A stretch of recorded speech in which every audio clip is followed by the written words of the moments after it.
Well, hello, my name is Dr. Adam Robinson, and I'm joined today with Dr. Sheldon Ravin, and we Hello. are both physicians at Matthews Zoo Medical Group. And we would like to share with you today some information about the COVID-19 vaccines. We are in an unprecedented time in our healthcare for this country, and we've seen a lot of changes. And with that comes a lot of confusion and uncertainty.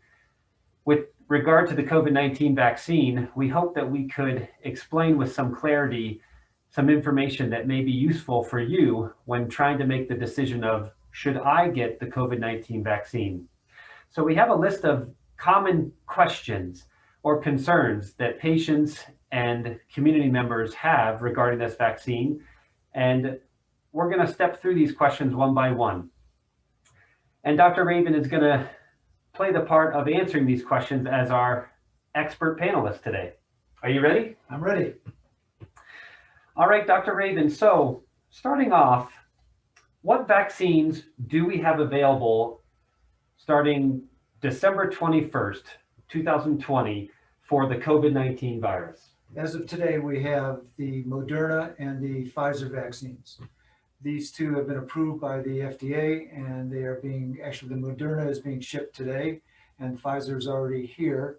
So they're already being distributed on a phase one basis. And I'll explain phase one in a little while.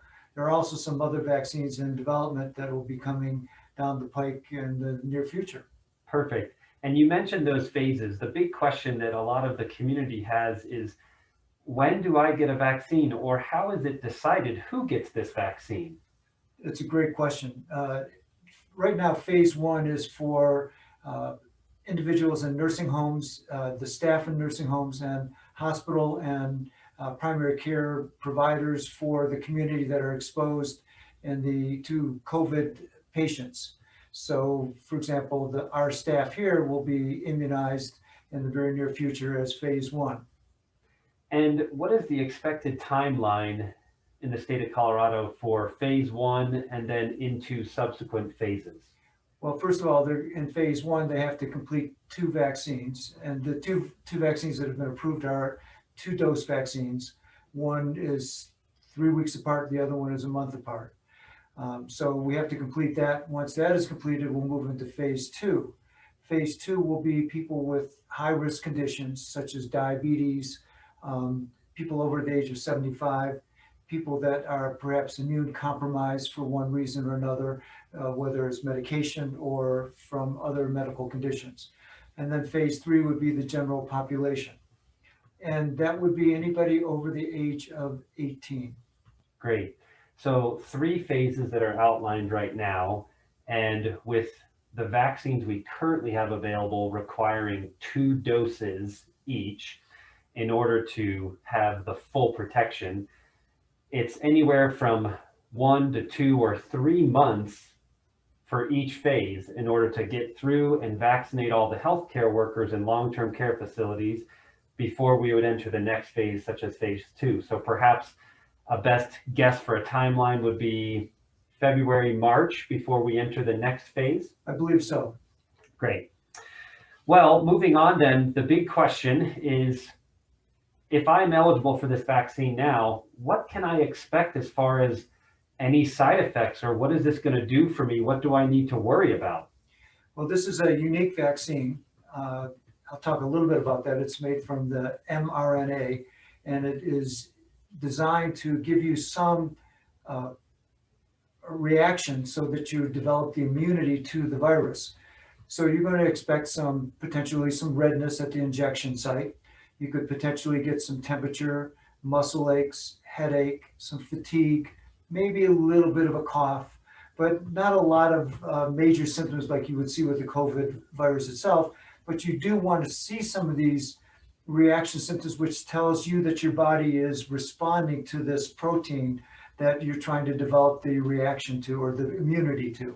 So the side effects that were reported for these vaccines are pretty mild, is what I understand, and they seem to be consistent with other vaccines that have been developed, and they are indicating that it's your immune system that's responding effectively, not that you are allergic or not tolerating the vaccine. Correct. And I would also like to comment, there is no preservatives like in the flu vaccine in this vaccine.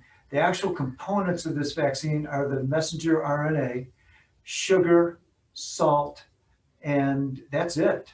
Right. And the sugar and the salt is only designed to give you the proper balance and preservative effect to get you the vaccine. That's fantastic.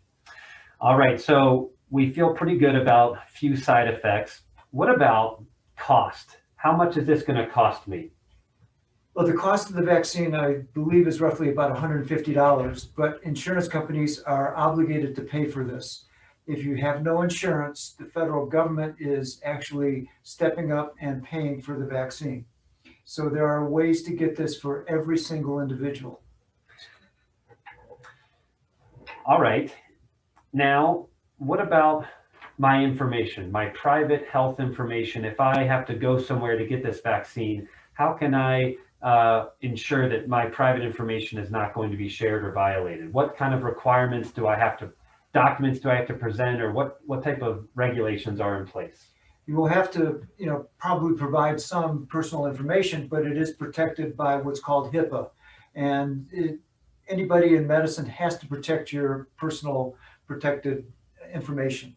So you're very, very safe, nothing to worry about. So this is no different as far as my private information than any other trip to a doctor's office or having any other type of medication or prescription. It's treated in the same fashion. Absolutely.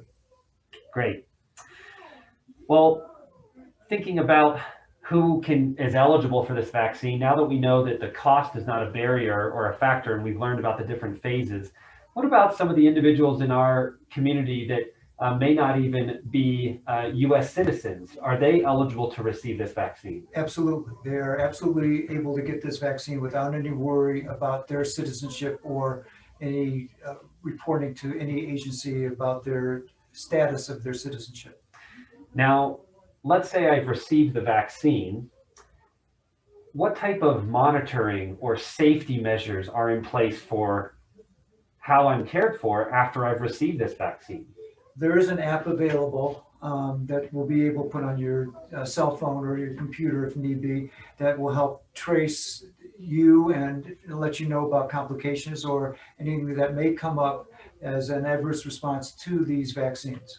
And the drug companies or the pharmaceutical companies that have created these vaccines, do they have any measures in place, or do they have any ongoing efforts for monitoring and for further investigation so we could get more information from this vaccine? Absolutely. It's a continual process that is going to be monitoring every potential side effect. Is going to be reportable to the FDA and then to the various pharmaceutical agencies that are producing these drugs. Wonderful. So my understanding is that the information we have right now is coming from studies of tens of thousands of patients who've already received the vaccine.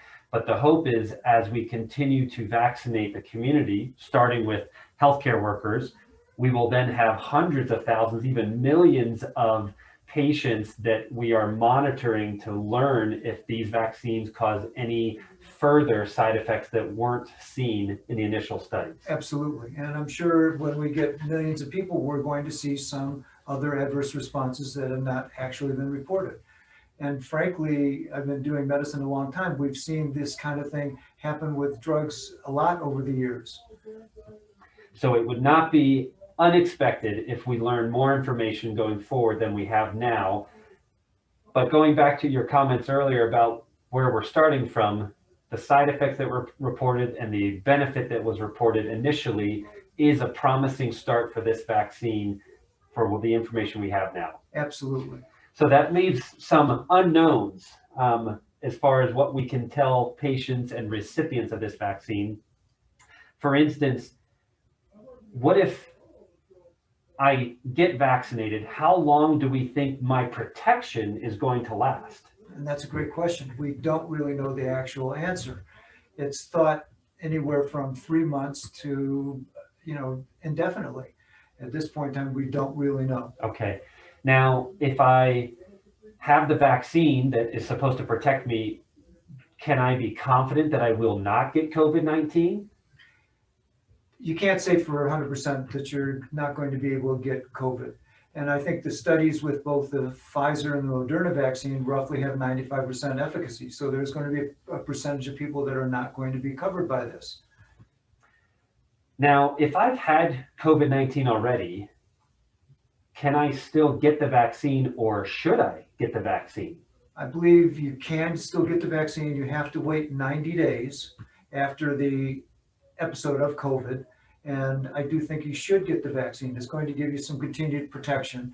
Again, we don't know how long your protection from having the COVID is going to be lasting for you. Wonderful. Well, Dr. Ravin, it's so helpful to have your expertise, and certainly it seems like there's a lot that we don't know yet, but answers are hopeful to come as we continue to explore and monitor and investigate how these vaccines work.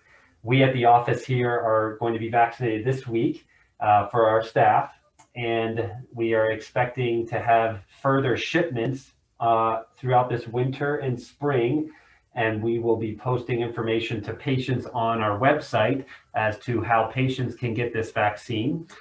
And we may be able to provide another video in the future about other updates that we've learned. Absolutely. But for now, this is hopefully a little help for you in making that decision process for you or your loved ones. And we'd be happy to discuss this further with your healthcare provider, if you would reach out to us through our website or through the web portal, or you could call our office. Anything else that you wanted to share? Just want to make sure that the patients know that we will be having vaccine available for them. They just need to watch the website or contact the office and watch for press releases just to know when that vaccine will be available to them from our office. Very good. Well, thank you very much, Dr. Ravin. My pleasure. Thank you, Adam. Thank you. Okay.